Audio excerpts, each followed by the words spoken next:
Well, welcome back. We are up bright and early this morning and ready to talk all about business and bossing. We're going to talk about a lot of things today. I'm excited, ladies. Happy Saturday.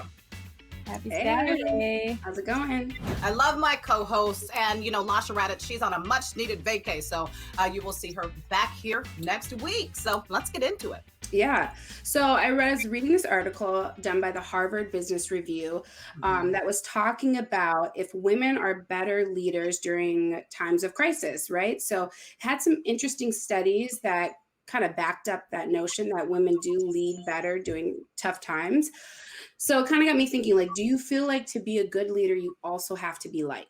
Well, Allie, since you and your company brought in, what was that, more than $1 million in your first year of business as a leader, I think you should go first. Yeah.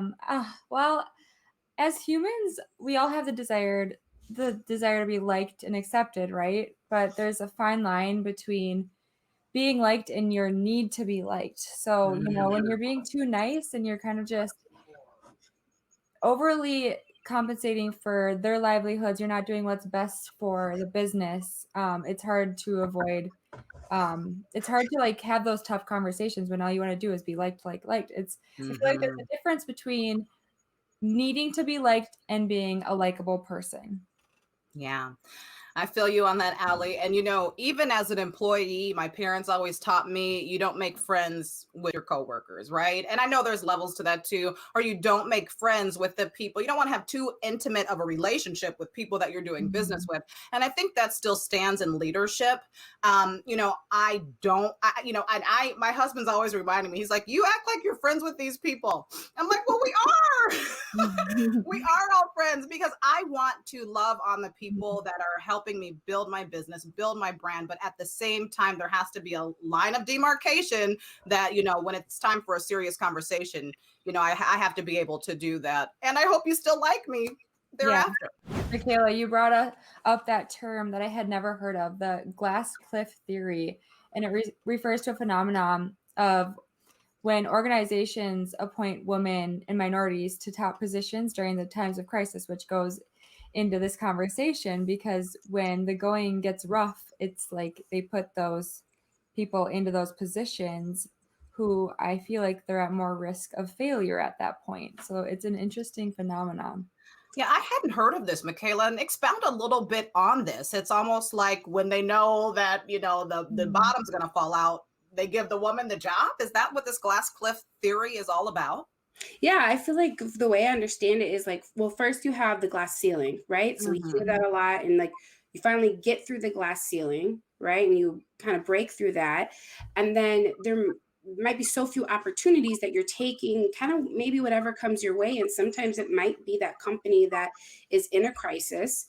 And so now you're in a situation where if you don't kind of, turn the boat back around, you could fall off that glass cliff, right? And they also talked about how, when women start to take over companies, there's a study that saw that, 5 months after that, performance started to decline just because people weren't used to women being in leadership. So for me, what I take from that is that obviously we need more, right? There needs to be pipelines and programs that are facilitating this in a more diverse workplace so that when women are in leadership, it's not such a surprise and people know how to acclimate because they've been working alongside women this whole time, right?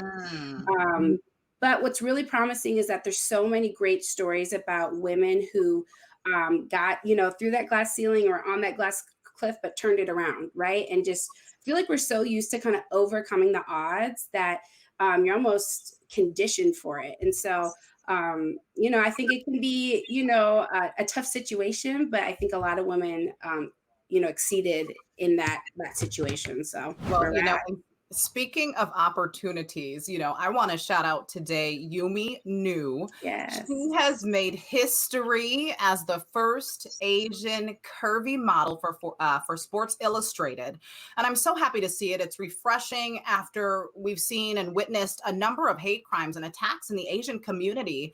And, it's just so unsettling, all of the different things that are happening today. There's so much with COVID. I mean, that's enough. But, this young lady getting that recognition is so important, especially today, because I just, it's upsetting. We just saw the shooting in Atlanta where, a white male goes and buys a gun and, I think he shot 8 people. I think 8 people are dead today. And he killed them on the same day that he was able to purchase this gun. And, just across the country, have you been paying attention to these things? Are you seeing that, Asian people are now being attacked because of the term, the Kung flu, whatever, or the Chinese, whatever. And it's like, man, I mean, we've really got to be careful with the words we use because people are dying. Mental health is a real thing. And, my heart goes out to all the individuals and their families in that situation. And I think for me, it's so easy for me to be kind of head down, like, what's going on with my family? I got to make sure my kids are good. What's going on with my community? Fighting the traumas and challenges that come with being a woman, being a Black woman. There's Black Lives Matter. So it's so easy to be head down and be like, that doesn't pertain to me.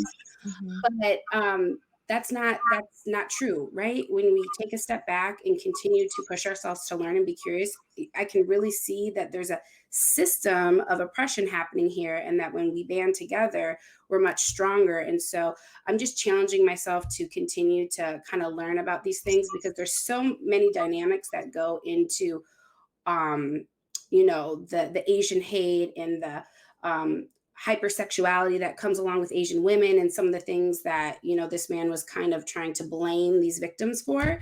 And so it just is a reminder to me to kind of band together. And even though I might not identify with that being as a part of that community, that we're all stronger when we kind of come together, and not to just be so head down with my own stuff all the time. So much stuff. Ooh, girls, y'all better bring that heat on this Saturday. Wake up. Our next guest believes every woman deserves to live confident, fearless, and safe. And she's also a TEDx boss babe. She's sharing how you can become one too. Next.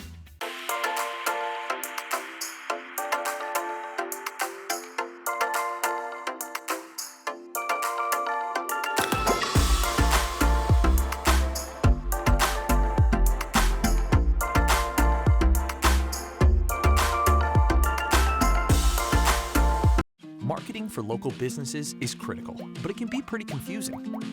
At Vivial, we work with you to understand your business and individual marketing needs to tailor a custom designed solution so you can focus on what you do best, running your business.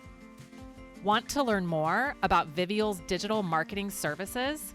Find us online at vivial.net/Natalie. Welcome back and happy Saturday to the Connect Show Twin Cities. Our next guest has been on the big stage. That's right, she has been on the TEDx stage. Dara Conally, welcome to the show. Thank you so much. I'm so excited to be here. I'm so happy to have you. And I love your message, right? You say women deserve to be confident, to be fearless, to be safe.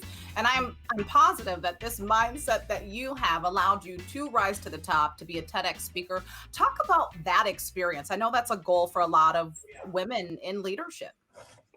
Oh my gosh, you guys, that was like the ultimate dream for me, because I was someone who was not a speaker. I wasn't even a talker. That's how quiet I was. But I pushed myself to that ultimate goal. I recently wrote a book about fear, and I didn't want to be a hypocrite. I mean, I have imposter syndrome come in. I started doubting, how can you write a book about fear if you're not going through your own truth? So I took a chance and I applied, and they said yes. And that was the ultimate dream for me, because I always wanted to be a speaker. But how do you become a speaker if you don't talk? So I had to challenge myself to really push myself to that dream. And we all have those dreams. So yeah, let's talk about flipping your fear. You say you grew up debilitatingly shy, but during COVID, like you were just saying, you wrote a book that changed your life. And we all want to hear what that code to the word fear is for you. Tell us about that and your book. okay, so last year during the pandemic, I'm on the West Coast. My family's on the East Coast, and my dad turns 80. And I really wanted to connect with him. We weren't close growing up. The fear of being vulnerable kept us from being close. So how do you connect with somebody who's 3,000 miles away, is half deaf, and you can't go visit them? So I said, oh, I'm going to write a book. I want to be creative. I'm going to write a book. And it's all beautiful photographs with a simple, profound message. And I didn't plan this, but when I'm writing the book about fear, I start thinking about these letters, F-E-A-R, and they're inverting in my mind. And I flip them around, and there's this code. And the code is, I won't get through the whole code today, but I can tell you it started to ask questions like, where did your fear come from? Is it authentic? Because for me, everyone told me, you're quiet, you're shy. But is that true? Or is that because they kept telling me I'm shy? So I started wearing those labels, and the labels became a part of me, and I don't need to. And the funny thing is when I was pushing myself of, I can't be a hypocrite. I wrote a book about fear. You have to now live it. Right. That's when it landed me the TED Talk, because I was on the phone with the TED curator, and she said, tell me what you speak about. Well, I wasn't speaking. So I panic and I say, flip your fear. And she's like, oh, that's interesting. Tell me more. Yeah. I love that. And labels can be dangerous, right? And so it's good to kind of check in with yourself. What are some other tools that you might recommend that we can use to check ourselves when we feel that fear? Well, you want to ask yourself, is it really true? Because the thing is, we're not born with fear. There's been studies on this. There's a fear of falling or fear of loud noises. Those are innate, but every other fear we most likely picked up somewhere along the way. So maybe it's your parents, or it's something a partner or your teachers told you. So you start to believe it. So question it. Ask yourself, is this true? The big fears, the things that are holding you back from maybe trying a new relationship or moving to a new city. Ask yourself, what do you really fear? Is it the fear of rejection, success, failure? Those are real. We all have that. But the difference is, successful people don't let that stop them. They keep taking steps forward, right? We keep going. You don't have to jump all in, but you can take a little baby step and just challenge it a little bit and see if it's something that you can move through. Dara, how can people reach you if they're ready for their own transformation or their own go at a TEDx stage? Oh, well, I would love to help anyone who feels they need help in this area. You can go to daraconally.com, or you can find me on Instagram or any of the social media outlets and just reach out. I'm happy to work with you and just give you some help, because I am doing things I never thought I would be doing. And I understand how that fear can hold us back and trap us. But the thing is, we have so much more inside of us, so much bigger things that we need to do. And I want to help get you there. Well, before you go, what did end up happening with your father? Well, he lives far away, but so I had to present the book to him on Zoom, and it was this really emotional moment. I really wanted to do it in person, but Zoom was the best I can do at the time. So, and his picture's actually in it. And that was a big surprise for him, because it's all photographs. And like I said, then he turns to the last page and he was just speechless, and he was so excited. And honestly, it was the most powerful gift he could have ever given me, because that was perfect. That was absolutely the biggest moment. And I think he started tearing up a little bit, and it was just beautiful, you guys. I loved it. And I mean, if it could do that for two people who are really not just physically distant, but emotionally distant, then I know the code and the power of stepping into your fear, that vulnerability. Yeah. Anyone can do it. That's right. I'm happy that you did it there. You have flipped your fear. And ladies and gentlemen at home, you can flip yours too.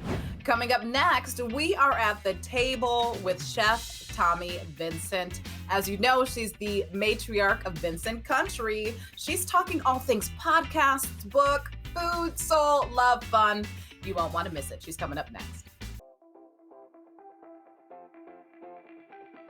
You're at the table with Tommy Vincent, where there is always a seat with your name on it. Today, we are going to start our 9-week journey discovering ourselves. That may sound simple, like because you already know who you are, but I'm here to tell you there's so much more to know. And more importantly, the more you know, the more you will be able to live your best life. Today, we are going to start with a tool that I designed called the You Will, YOUWILL. You will be whatever you desire to be when you recognize that you are the key component to being what it is that you were created to be. On the 4th episode of my podcast, I had the opportunity to sit down with Gabrielle McVeigh, and we talked about standing alone is not lonely. And that is true. When you recognize that you are standing with yourself and you have the power and you have the ability to become whatever you desire to become, you will embrace that. And sometimes that even means doing it when you have to stand alone, when there are no confirmations, where there are no cheerleaders, and it's you just saying, I'm betting on me. So I want to give you some hard work to go along with this week's affirmation. I will be the CEO of me. And that hard work is for you to identify something that you can do this week that is going to be your line of demarcation. That's going to be the marker that says, I'm choosing to be the CEO of me. I'm going to mind my business, the business of me. Make sure you tune in with me weekly for your weekly portion of soul food at Stay a While Podcast. You can also follow along with the podcast at Stay a While Show on Instagram and Facebook. Hey there, and welcome back to the show. It's time to talk money, okay? And we know that not all money is good money. And I want to know, give me some advice, you guys. When do you know it's time to fire a client? And I like this because we're not talking about a staff member. We're talking about clients. And, we cannot be so money hungry that we're willing to take everybody. And there's levels to this too. I love to talk about all these levels that come with all these things. But, when you're first getting started, you might not be particular. You may be willing to put up with the most annoying client on the planet. If you are at home and have an annoying client, put your hand up, okay? Because I think at some point we've all had, or you will, keep bossing. But, after you establish, your systems, your income producing activity, your income, your confidence, you will take another look at who you work with. And I'm finding that today more than ever. There was a time where I'd say yes to anything just because, someone wants to work with me. Someone's going to pay me for a service, blah, blah, blah. Number one, understand your worth, right? Because you got to understand your worth. But I think, today, anytime I get any kind of red flag from a potential client, a client, like even an ounce of annoyance, like something goes up, I'm like, I don't know. I don't think I'm going to collaborate with this person, but I might recommend them to someone else. But I am very particular now. I'm not taking all the money from everybody because y'all are not about to wear me out. I'm sorry. Not in 2021 or 2 or 3. Allie, what about you? Yeah, I agree. When I first started my business, I would take anyone and everyone. I think I ran a Groupon, which is like a big no-no, especially in lashes. But, we all start somewhere. I think I was working out of my apartment at that time. And like I think I've said on one of the very beginning few shows that I would have them I'd be like, wait till the door opens, come up to the 12th floor and I'll do your lashes up there. And we've come a long way since then. But, I hired on assistants that could help me filter off some of those difficult clients and stressful clients, because no amount of money in the world could pay me to deal with someone who causes stress in my life. Yes. Especially, like you said, in 2021, it's just not worth your valuable time or energy. Well, speaking of value, speaking of business and money, right? Marriage is business. And it's so funny when you're young, you want to get married and nobody thinks about that being a business. It's like, I'm falling in love. I'm going to be in love. But we're talking prenups today. We're talking post-nups and no-nups. I came up with that one. Would you get one? And the prenup is like the premarital agreement saying, if we don't make it, it's going to look like this. Post-nup is maybe something happened in the marriage and now I got to keep a good eye on you and we're going to make a new arrangement. And then the no-nup is, I'm not doing none of that. So ladies, where do you stand? What do you think? Well, I'm newlywed here. Do y'all have a prenup? I'm the no-nup queen. I'm the no-nup queen. That's Allie. High five. I'm Give the me some princess. Was no. it even like a conversation for you guys? No, I never even put thought into it when I went into my marriage. I had full confidence that no matter what happens, we're going to work through it. That's just, divorce is just not an option for me. Amen. And It's my not an husband. option. I love it. Kayla. Well, I Well, was gonna say early, don't worry, we'll teach you about these nups that you're a no-nup kind of queen. I know you No-nup, are. okay. Kayla. I think I might be open to a postnuptial if needed, but I also think like protect yourselves, ladies, because the numbers are the numbers, and it shows that 44% of these marriages end in divorce. Okay. Hopefully not any of us here, but I'm all about women protecting themselves because we can see that go real wrong real quick. So I don't think it hurts to have a little piece of paper there, right, to protect yourselves. I didn't do that because we're both kind of building together. But for someone who does have, coming in with quite a bit, I say, do what you feel comfortable with. I think that people are ready to get back out. People are ready to spend money. People are fully aware of COVID. And I think business is about to go back up. Gas prices are the highest they've been right now since 2019. I just noticed that. I was like, you're telling me what? Gas? So true. What do you think, Michaela? I agree. I think people are ready to spend that money. Okay. There's a lot of money circulating. But that makes me concerned because of, these predictions about unemployment, these potential evictions, housing crisis, all that stuff. So it does make me nervous, but I feel like as far as business, I feel like people are going to continue to really, market and push things online through social media, right? We saw that that's powerful. And while things are opening back up, I'll tell you personally, I'm not going to go into a store unless I need to, or out unless I need to. So like I need to get my lashes done at Allie's, salon. So I have to go there, but I can pull up to Target. I don't have to go in there. Right. So I think people are still going to be picky. And so businesses are going to continue to target that and have that really strong online presence.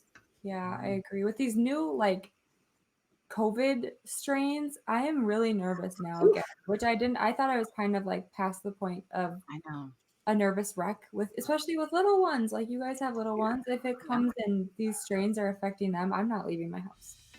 Girl, it's a trip. It's such a trip. Great talk. We are going to take a quick break. We've been talking about a lot this morning, but coming up next, there's a fine line between being a boss and a very not nice boss, right? Not nice boss. So we're talking about that next. Plus later, more celebration for Women's History Month. We'll be right back.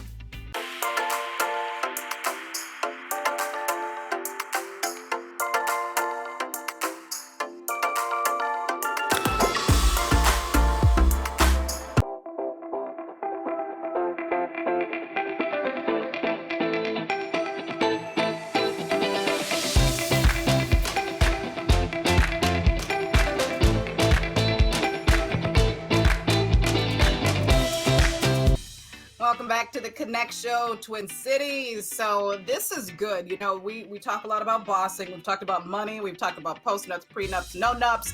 But now we're talking about that fine line in leadership, right? And most of us work for someone or own a business. So we all know what it's like to answer to someone. But what is that difference between being a boss versus being a bee, right? What's the difference? And when is it too much? From that leader of the organization or company. I feel like there's tricky. Go ahead, Michaela.